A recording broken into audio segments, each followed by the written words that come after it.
ओम शांति। बाबा कहते, बच्चे, तुम्हारा सबसे बड़ा दुश्मन है रावण, जो तुम्हें हर समय परेशान करता रहता है।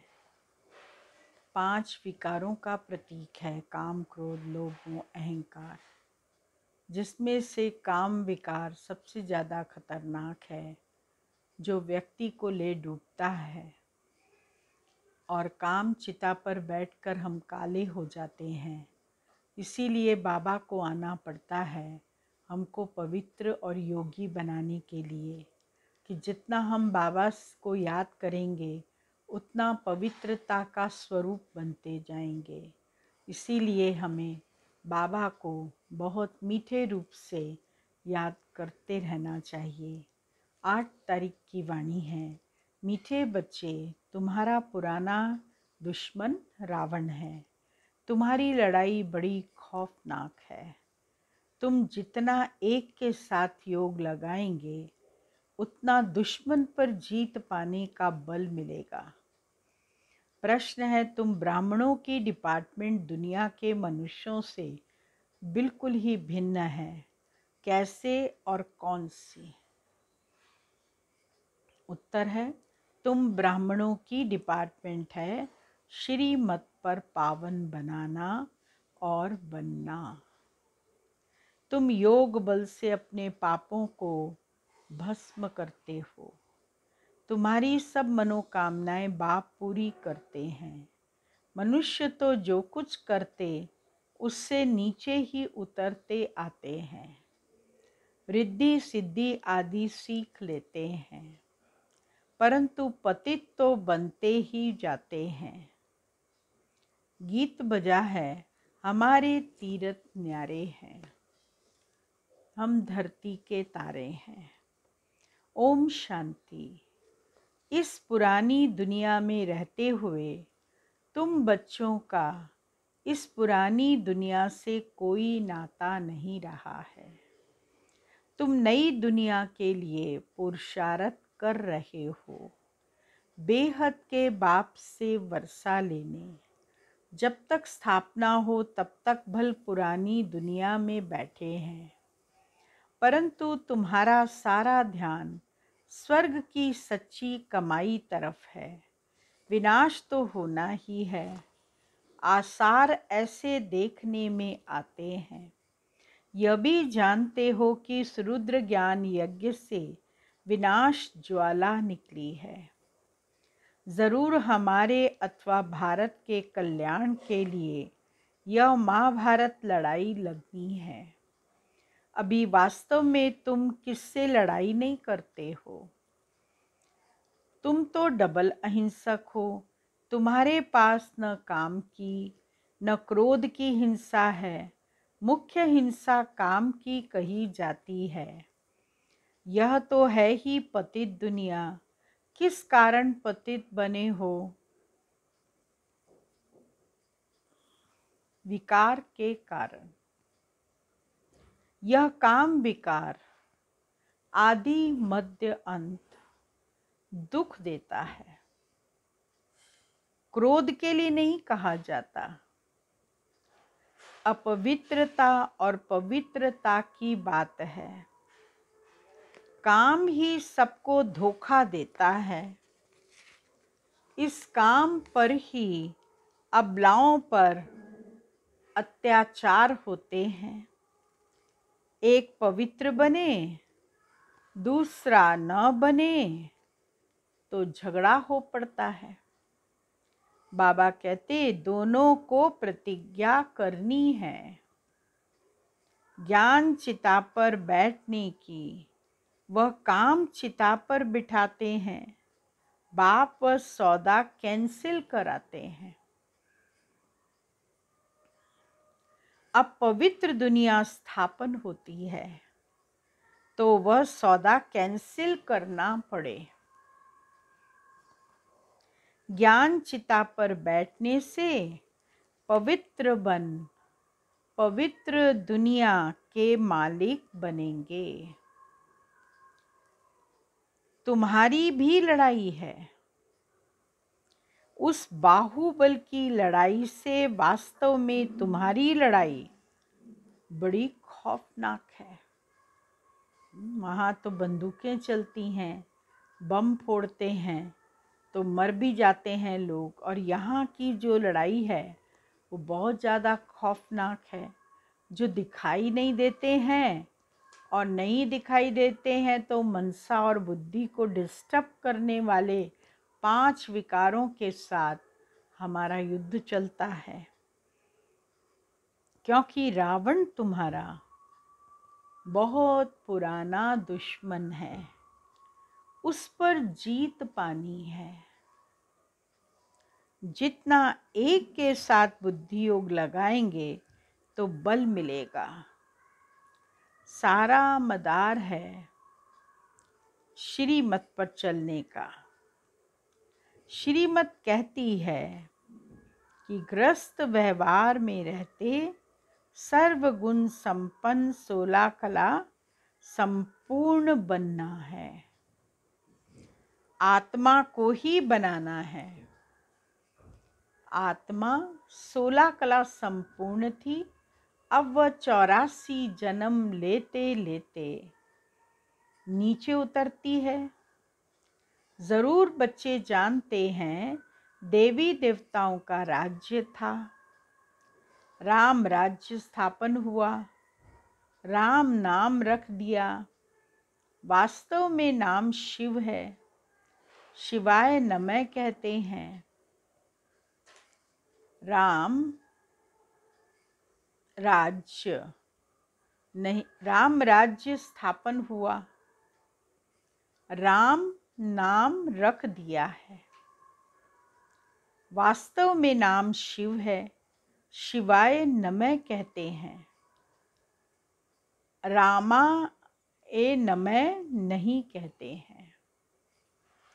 शिव बाबा अक्षर बहुत राइट है। राम को बाबा कोई कहते नहीं, शिव को बाबा कहते हैं। राम यानी परम पिता परमात्मा, न कि रघुपति राघव राजा राम। मनुष्य जो सुनते वह बोलते जाते हैं। अब सिवाय तुम बच्चों के और कोई भी परम पिता परमात्मा के साथ यथार्थ योग नहीं लगाते हैं। वह तो समझते हैं कि परमात्मा तो ब्रह्म ज्योति स्वरूप है, नाम रूप से न्यारा है। अगर ब्रह्म कहते तो भी नाम हो गया ना। कुछ भी समझते नहीं। बाबा कहते हैं मैं ज्ञान का सागर हूँ, मैं अति सूक्ष्म हूँ, इससे सूक्ष्म कोई चीज होती नहीं। अति सूक्ष्म है, जैसे झाड़ का बीज सूक्ष्म होता है, देखने में कितना छोटा है। मनुष्य सृष्टि का बीज तो सबसे सूक्ष्म है, इससे छोटी खसखस होती है। मनुष्य सृष्टि का बीज एकदम सूक्ष्म है और सबसे छोटी खसखस होती है, बहुत पतली होती है। उनके झाड़ बहुत बड़े बड़े होते हैं। तो परम पिता परमात्मा तो उनको भी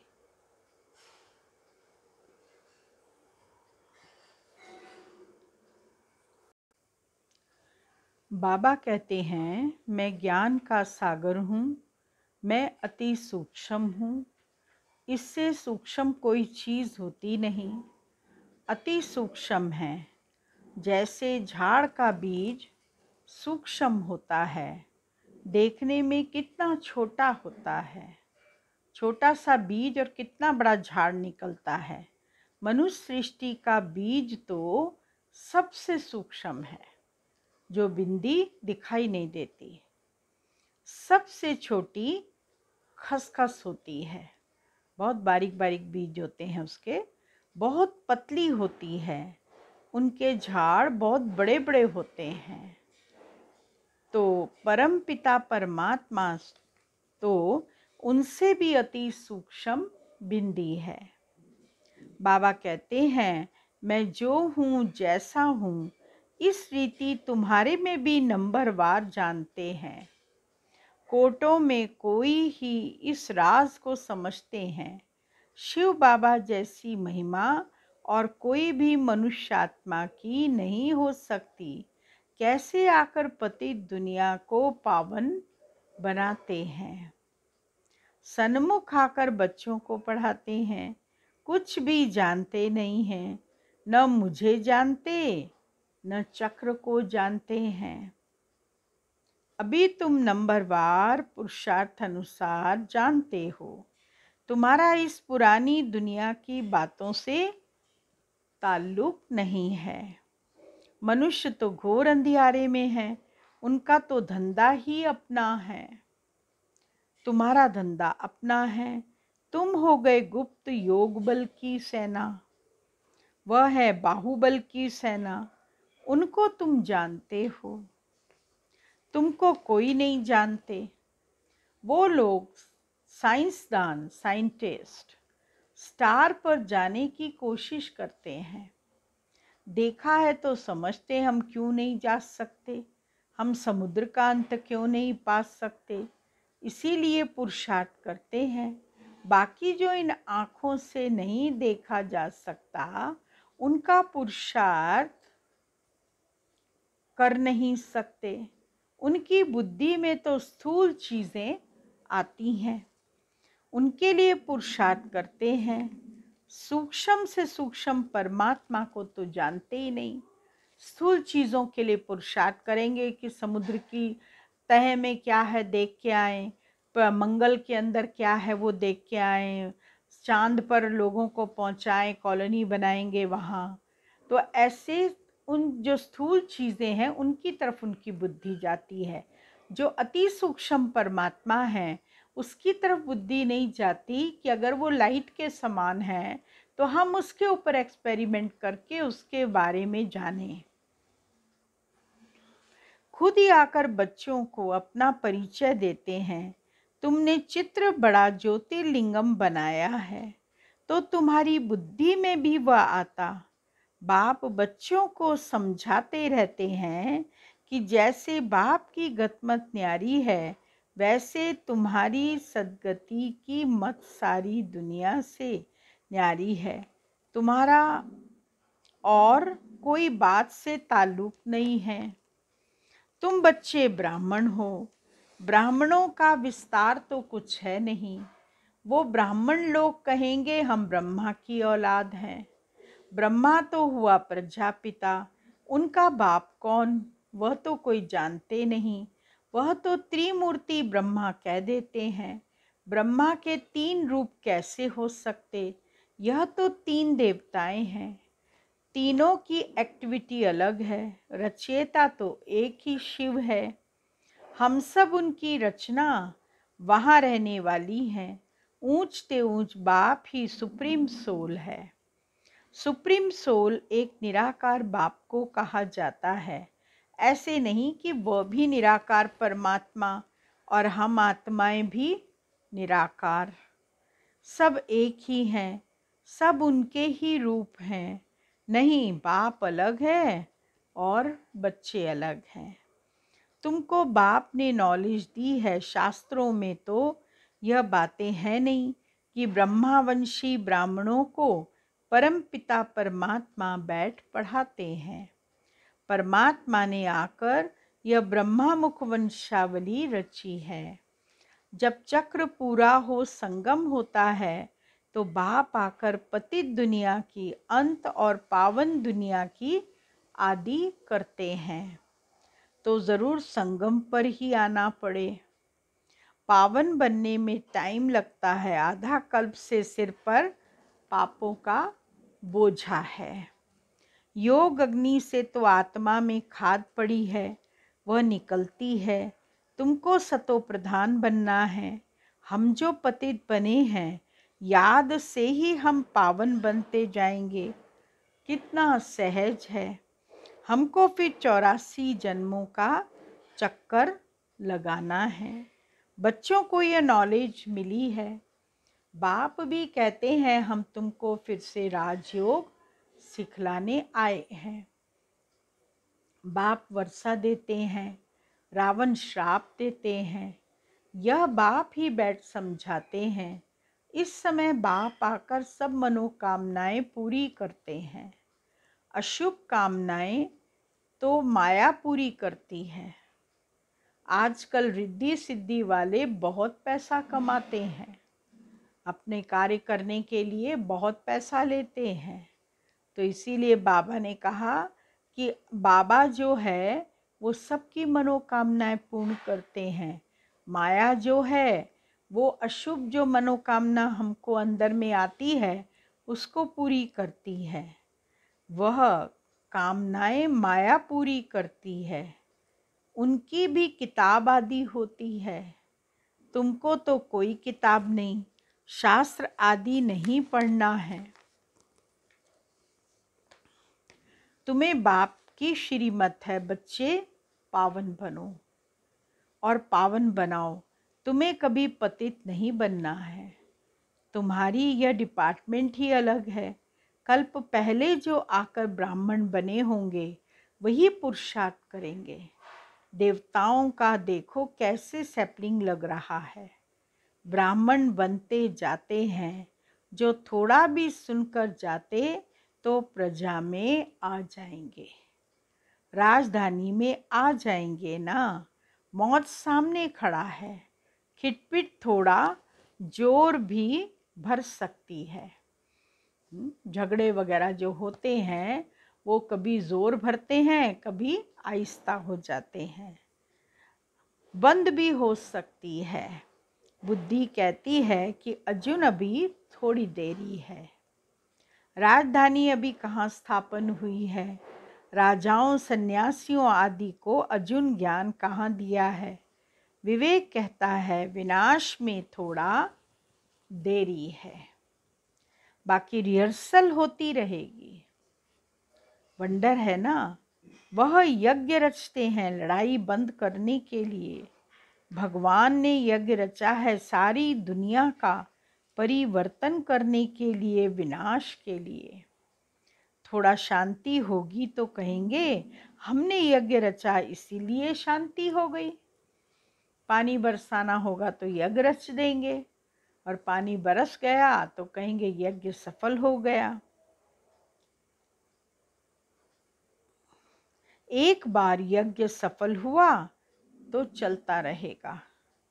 बरसात के लिए यज्ञ रचा, बरसात हुई तो खुशी होगी। बरसात नहीं होगी तो कहेंगे ईश्वर की भावी। जैसे कोई शरीर छोड़ता है तो कहते हैं स्वर्गवासी हुआ, फिर तो शोक करने की दरकार ही नहीं है। स्वर्ग पधारा तो अहो सौभाग्य समझो ना। माया रावण ने सबकी बुद्धि को ताला लगा दिया है। तुम जानते हो हम कल्प पहले माफिक फिर से पुरुषार्थ कर रहे हैं। भारत अविनाशी खंड है और कोई दूसरा धर्म नहीं था। यह तो बाद में इन्होंने निकाले हैं। यह भी ड्रामा की भावी कहेंगे। रक्त की नदियां वहाँ नहीं बहती हैं, एक दो में लड़ते रहते हैं। बल भाई भाई होकर बहुत समय से रहे पड़े हैं। परंतु हिंदू और मुसलमान धर्म तो अलग अलग है ना। वह आए ही बाद में है तो लड़ाई उन्हों की आपस में है। तुम्हारा इससे कोई ताल्लुक नहीं। तुमको अपनी सर्विस में तत्पर रहना है। सिर्फ 3 पैर पृथ्वी ले या रूहानी हॉस्पिटल खोलना है, फिर धीरे धीरे वृद्धि होती जाएगी। बूंद बूंद से तालाब ऐसे भरना होगा। घर में भी यह चित्र रखो, बेहद के बाप से 21 जन्मों का वर्षा कैसे पा सकेंगे। आओ तो समझाएं। मौत तो सामने खड़ा है। अब सिर्फ बेहद के बाप और वर्षे को याद करो। इनको मृत्यु लोक कहा जाता है। बाबा कहते हैं मुझे याद करो तो मैं तुमको क्या करूँगा, साथ ले जाऊँगा, छोड़ूंगा नहीं। तब तो कहते हैं ना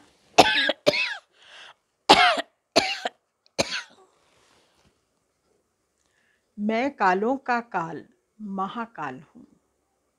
अकाल तख्त है ना, तुम अकाल आत्मा हो।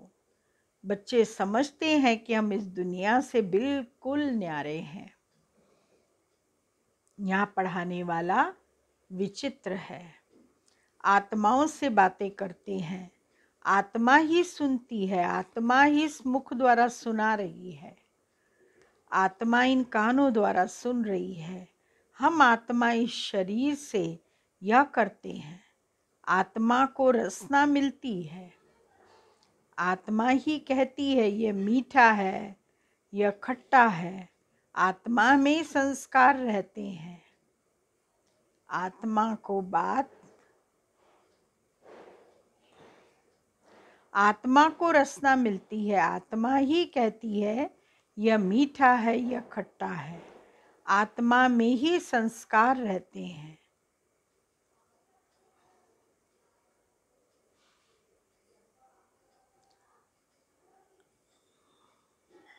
आत्मा में ही संस्कार रहते हैं।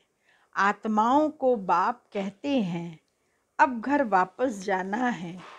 तुमने 84 जन्म लिए हैं, अब यह शरीर छोड़ना है, इससे ममत्व निकालना है। सर्प भी ममत्व नहीं रखता। अपनी केचुली निकालता है तो उससे कोई ममत्व नहीं रखता। पुरानी खाल छोड़ नई ले लेते हैं। तुम्हारी भी यह पुरानी खाल है, इसको ऐसे ही नहीं छोड़ो। यह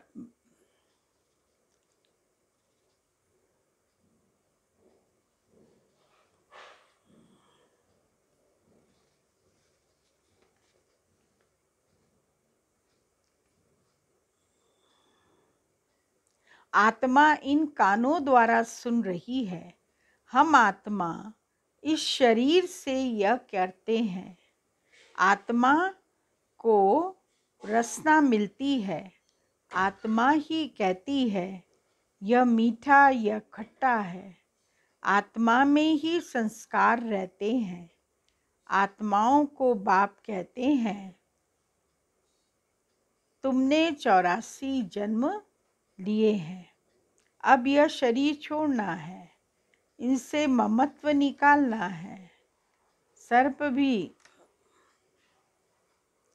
ममत्व नहीं रखता। अब वापस घर जाना है। तुमने 84 जन्म लिए हैं, अब यह शरीर छोड़ना है, इससे महत्व निकालते रहो। सर्प भी ममत्व नहीं रखता है। पुरानी खल छोड़ नई ले लेते हैं। तुम्हारी भी यह पुरानी खल है, इसको ऐसे ही छोड़ देना है। भ्रमरी का भी मिसाल तुम्हारे से लगता है। वास्तव में सन्यासी यह मिसाल दे नहीं सकते।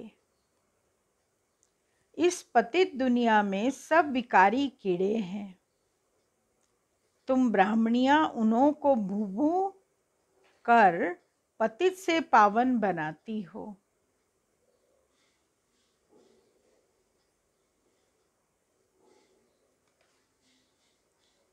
कहते हो शिव बाबा को याद करो। मनुष्य को देवता बनाने की जादूगरी है। जादूगर, सौदागर, रत्नागर, यह सब उनके नाम हैं। अच्छा, बच्चों को समझाते तो बहुत हैं, फिर भी कहते हैं बाप और वर्षे को याद करो। बाप कहते हैं अगर तुम एक बार मुझ पर बलिहार जाएंगे तो मैं 21 बार तुम पर बलिहार जाऊंगा। सौदा तो अच्छा है ना, शिव बाबा तो दाता है। तुमको युक्ति बताएंगे कि ममत्व कैसे निकालो। गृहस्थ व्यवहार में रहते श्रीमत पर चलो, इसमें पवित्रता है फर्स्ट। यह रूहानी यात्रा है, सारा मदार यात्रा पर है। मनुष्य तो ढेर के ढेर जिस्मानी यात्राएं करते रहते हैं। तुम्हारी एक ही रूहानी यात्रा है जो रूह बैठ रूहों को सिखाते हैं। इसमें सारी बुद्धि की बात है। तुम बच्चों के पास दुख आ नहीं सकता। तुम जानते हो इतना बड़ा विनाश हमारे लिए हो रहा है, तो तुम्हें अंदर में हास नहीं आ सकता, दुख नहीं आ सकता। अगर आता है तो क्या हो? कच्चे हो, पक्के नहीं हो। ज्ञान की पूरी अवस्था नहीं, ज्ञानी तू आत्मा नहीं हो। अच्छा, मीठे मीठे सिकिलदे बच्चों प्रति माता पिता बाप दादा का याद प्यार, गुड मॉर्निंग। रूहानी बाप की रूहानी बच्चों को नमस्ते, और रूहानी बच्चों की रूहानी बाबा को याद प्यार, गुड मॉर्निंग, नमस्ते। मुख्य सार है, पहला पॉइंट, शरीर रूपी पुरानी खाल से ममत्व निकाल देना है। बुद्धि से रूहानी यात्रा पर तत्पर रहना है। दूसरा पॉइंट, पुरानी दुनिया की किसी भी बात से ताल्लुक न रख। ज्ञान चिता पर बैठ पावन बन, बाप से पूरा वर्षा लेना है। वरदान है, पवित्रता की श्रेष्ठता को धारण कर सदा शुभ कार्य करने वाले पुरुषोत्तम व विशेष आत्मा भव। साधारण आत्माएं जब पवित्रता को धारण करती हैं तो महान आत्मा कहलाती हैं। पवित्रता ही श्रेष्ठता है, पवित्रता ही पूज्य है। ब्राह्मणों की पवित्रता का ही गायन है। कोई भी शुभ कार्य होगा तो ब्राह्मणों से ही कराएंगे। वैसे तो नामधारी ब्राह्मण बनना है, लेकिन आप जैसा नाम वैसा काम करने वाली विशेष आत्मा हो। साधारण कर्म भी बाप की याद में रहकर करते हो तो विशेष हो जाता है। इसीलिए ऐसे विशेष कर्म करने वाली पुरुषोत्तम व विशेष आत्मा हो। स्लोगन, स्वयं द्वारा सर्व आत्माओं को सुख की अनुभूति कराना ही मास्टर सुखदाता बनना है। ओम शांति। आज का पॉइंट है,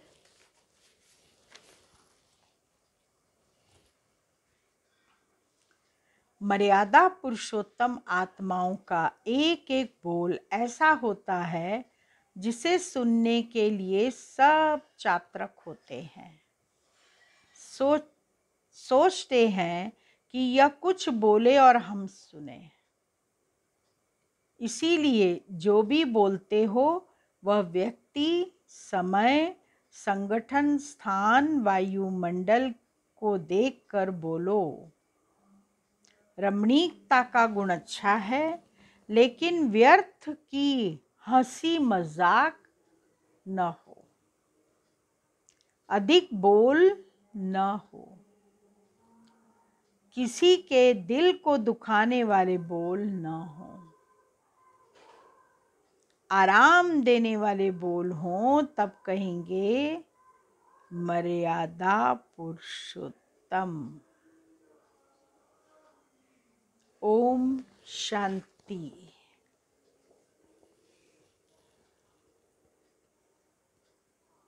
एक छोटी सी क्लास दादी जानकी जी की है। बाबा हम बच्चों को पदमा पदम याद और प्यार देता है, तो हम कितनी बार बाबा को शुक्रिया देवें। भगवान तो जी भर के देता है।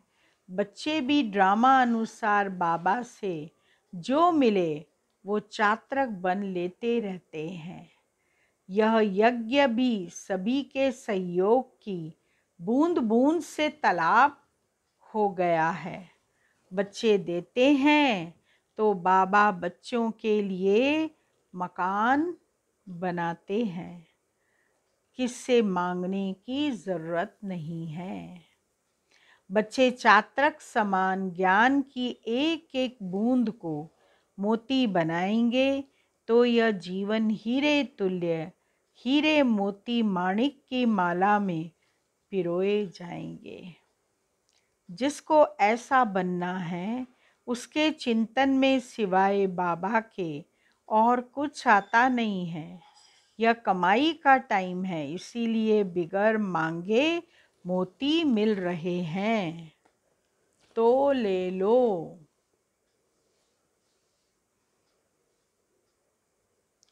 मांगने से तो कौड़ियां ही मिली और अब बिगर मांगे मोती मिल रहे हैं। तो कितने हम रॉयल हो गए। तो बाबा हमको वैल्यूबल बनाकर हमारे लाइफ की वैल्यू बढ़ा रहे हैं। दुनिया को यह पता चले कि हमको ऐसा बनाने वाला कौन है, तब तो सब बाप की महिमा करेंगे। हम धर्म पिता नहीं बनते हैं, परम पिता के मैसेंजर बनते हैं। तो हम कितने भाग्यवान हैं। अब जिसको पास विद ऑनर में आना ही है, तो क्या करे, सच्ची दिल और बड़ी दिल वाला बने। म्याऊं म्याऊं न करे, थोड़ा सा भी अंदर एक बाहर दूसरा न करे। उनसे भगवान की नहीं बनती है। चलो खुश कर देगा, पर निरोगी काया बने, आयु बड़ी हो, विदेही और ट्रस्टी होकर के रहे। यह अनुभव उसको नहीं होगा। तो जिसके पास बाबा की छत्र छाया है, उनके ऊपर माया की छाया नहीं पड़ सकती है। अभी संगम युग पर परमात्मा से जैसा प्यार मिल रहा है, ऐसा प्यार तो सतयुग के माँ बाप से भी नहीं मिलेगा। थोड़ा भी मुरझाई हुई शक्ल है, माना पढ़ाई में कमजोर है। क्या करूं, अरे मूंझते क्यों हो। तुम्हारा बाप जैसे करा रहा है वैसे कर लो। छुई मुई का पौधा मत बनो कि छुआ तो मुरझा गए और फिर खिल गए। मूंझने और मुंझाने वाले फेल हो जाते हैं। फिर ऐसे बच्चों को माँ बाप से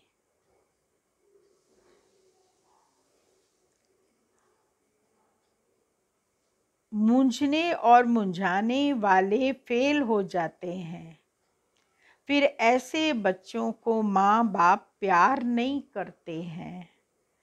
और जो अच्छा पढ़ते हैं तो समझते हैं मेरा लायक बच्चा है। थोड़ा भी खराब संग मिला तो पढ़ाई में ध्यान नहीं रहेगा। तो बाबा हमारी केयर करता है तो उसका कितना शुक्रिया मानना चाहिए। हम उसकी केयर का ख्याल रखें, केयरलेस न रहें। बाबा के रत्नों से खेलने का अकल हो तो रत्नागर बन जाएंगे। ओम शांति।